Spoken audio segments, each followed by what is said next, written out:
Para el romanticismo de inicios del XIX, la Edad Media fue una continua fuente de inspiración.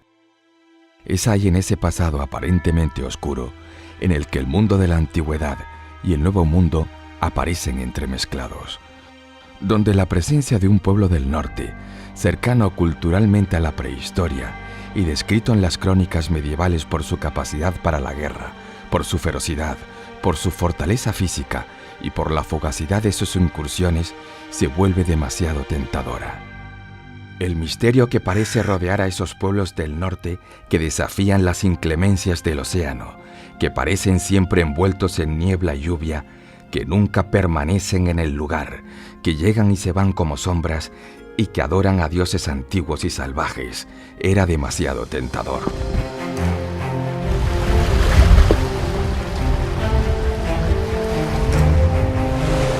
Surge así la imagen de los vikingos, el pueblo de los guerreros rubios de ojos azules, cuyo simbolismo utilizó también el fascismo del siglo XX, que desde entonces hasta hoy perdura en el imaginario popular.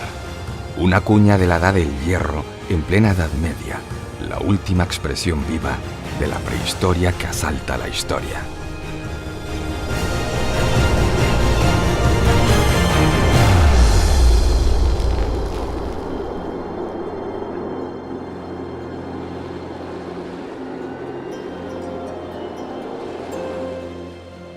El Museo Nacional de Dinamarca y la Fundación Caja Canarias han aprovechado el nuevo auge de estos guerreros en todo el mundo para ofrecer en Vikingos, guerreros del norte, gigantes del mar, una visión contemporánea y más ajustada a la realidad de la historia de los vikingos daneses y de los antiguos habitantes de Escandinavia. La aportación de la investigación histórica y la prospección arqueológica han sabido aportar datos suficientes para dibujar una nueva perspectiva. La ciencia ha desprovisto a los vikingos de sus cascos con cuernos, pero a cambio ha añadido complejidad a su mundo.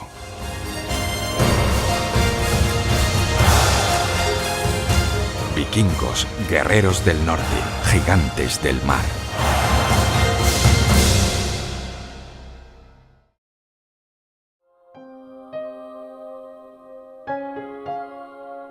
La reputación actual de los vikingos se debe al relato dejado por sus víctimas de los saqueos y pillajes, que fueron habituales en las costas europeas y en las riberas de muchos de sus ríos.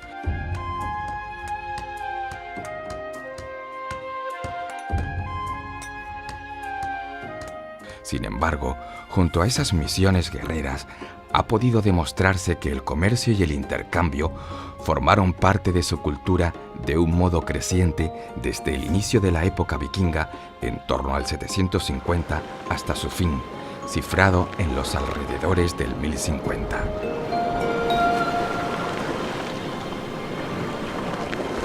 A lo largo de esos 300 años, los vikingos saquearon, exploraron y comerciaron con territorios tan lejanos como la Terranova norteamericana o Irán.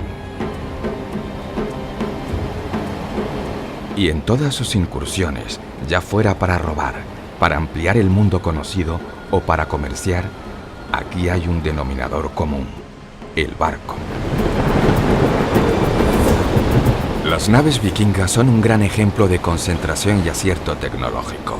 Se trata de navíos enormemente funcionales, de gran navegabilidad, con capacidad para avanzar en mar abierto y en pequeños ríos, igualmente efectivas a remo y a vela, adaptadas para enfrentarse a condiciones marítimas extremas, veloces y enormemente resistentes a la vez. Un diseño cuyas características principales aún pueden verse 1000 años después en embarcaciones actuales. Sobre todo el casco trincado o el timón asimétrico ubicado a la derecha.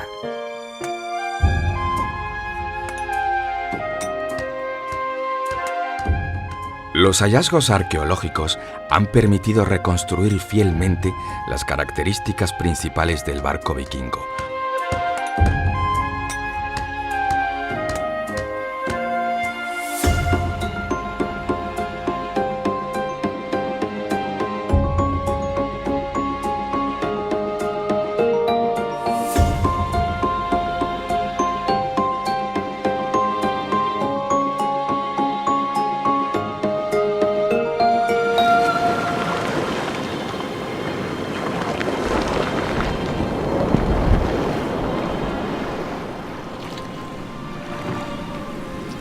También se ha podido reconstruir el aparejo habitual de una sola vela, cuadrada de lana, que todavía hoy se utiliza sin necesidad de cambios estructurales significativos.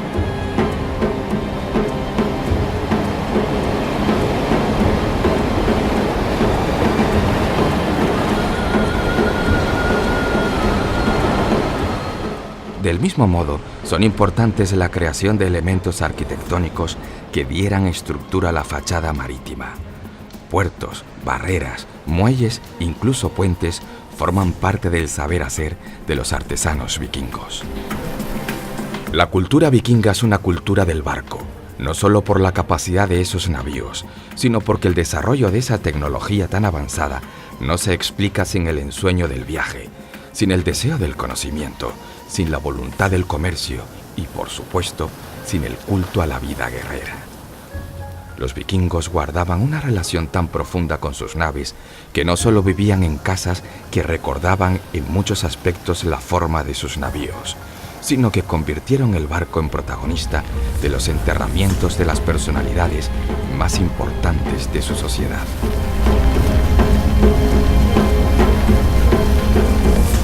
El drácar está en el principio y en el final de la vida vikinga, y es una de las aportaciones más determinantes de los habitantes de Escandinavia a lo largo de su historia.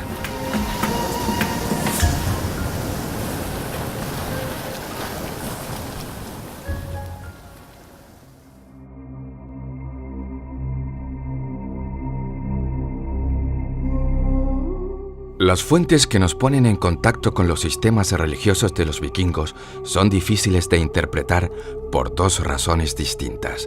De un lado, porque la vikinga fue esencialmente una cultura oral, cuyos conocimientos y tradiciones pasaban de generación en generación a través de la palabra hablada. Por otra parte, los datos con los que contamos provienen de escritos derivados de la Iglesia y que no pueden sino ser interpretados bajo ese tamiz. Las piedras rúnicas, los poetas escaldos y la toponimia son casi los únicos testimonios directos con los que se cuenta.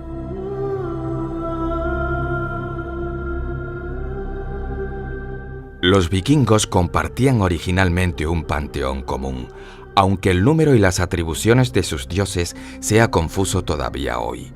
Indudablemente el vértice de la jerarquía estaba depositado en Odín, dios de la guerra, pero también de la poesía y del saber. Por su parte, Thor, hijo de Odín, era el encargado de mantener el equilibrio en el cosmos, siempre amenazado por la serpiente del inframundo que rodeaba toda la tierra. Frey y Freyja eran las deidades propias de la fertilidad. Las valquirias, las nornas y las dísir formaban la estructura de semidioses que completaban el panteón. Por último, están ampliamente documentadas las prácticas del chamanismo y el curanderismo, encarnadas por las Volverne, mujeres detentadoras de esos poderes para la adivinación, el trance, las curaciones o los rituales de protección.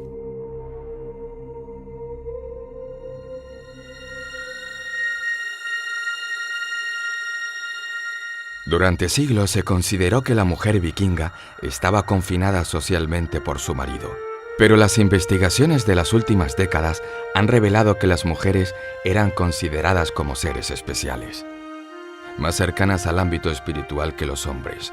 Mantenían las relaciones con los antepasados y con la naturaleza, encarnaban relatos sobre lo sagrado y eran las encargadas de prácticas curativas y mágicas. Además, es sabido que ejercían también actividades que no eran, por tanto, solo masculinas. La artesanía, el comercio o incluso la guerra se encontraban también entre sus atribuciones sociales.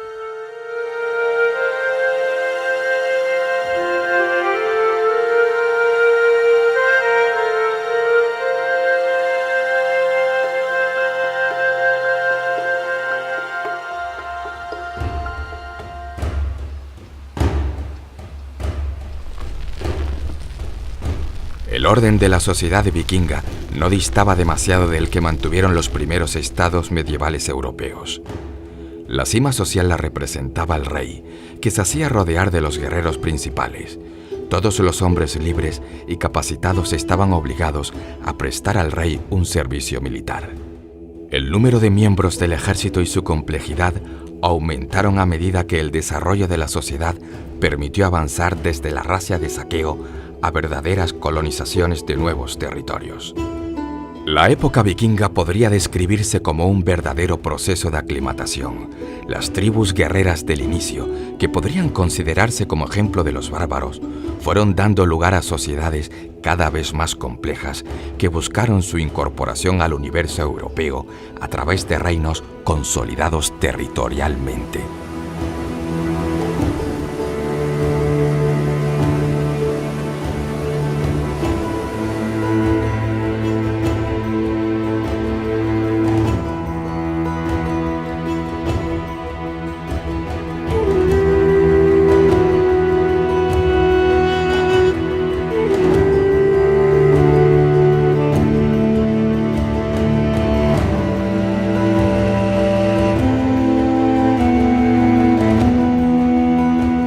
La asimilación del cristianismo, a través de la cual el rey Harald Blantan, Diente Azul, buscó más que una conversión espiritual, estrategias y alianzas con la Europa de la época, es un buen ejemplo de ese proceso.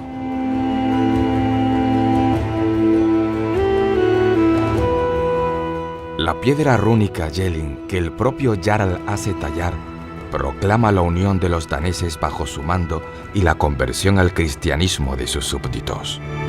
Pero la representación de un Cristo desprovisto de cruz, sin gesto de dolor y coronado parece establecer fórmulas de convivencia que hablan más de mezcla que de conversión en el sentido estricto del término.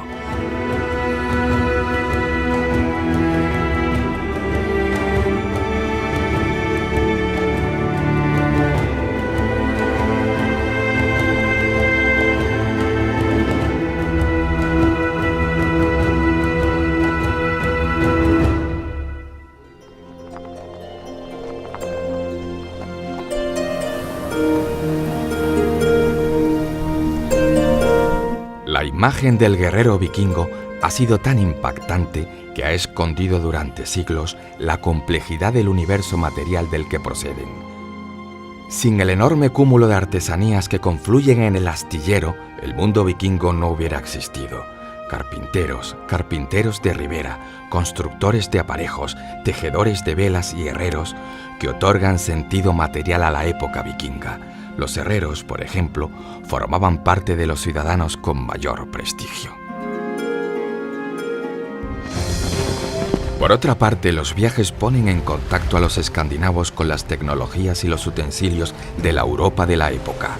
En sus saqueos se llevaban como esclavos a artesanos que permitían la incorporación de sus saberes y las nuevas ciudades comenzaban a desarrollarse al calor del comercio incipiente que sirvió para el desarrollo de las nuevas ideas y costumbres. Las clases sociales pudientes apreciaban las mercancías que provenían de tierras lejanas. Usaban con asiduidad monedas de plata acuñadas y robadas o intercambiadas en el mundo árabe. Se vestían con sedas y telas que procedían de los países de Oriente o del Sur y se adornaban con joyas y abalorios procedentes de territorios muy distantes. Incluso los guerreros contaban entre sus pertenencias más valoradas con cotas de malla y espadas, que en ocasiones habían sido forjadas en Europa. Ya bajo el reinado de Canuto el Grande, nieto de Harald Blantan, el antiguo imperio vikingo se había convertido en un destacado reino europeo de pleno derecho, que comprendía los territorios de Dinamarca, Inglaterra, Escocia, Irlanda o Noruega, así como buena parte de Suecia. Esta evolución trajo consigo que poco a poco comenzara a valorarse más en la sociedad vikinga su organización política que sus capacidades para la guerra.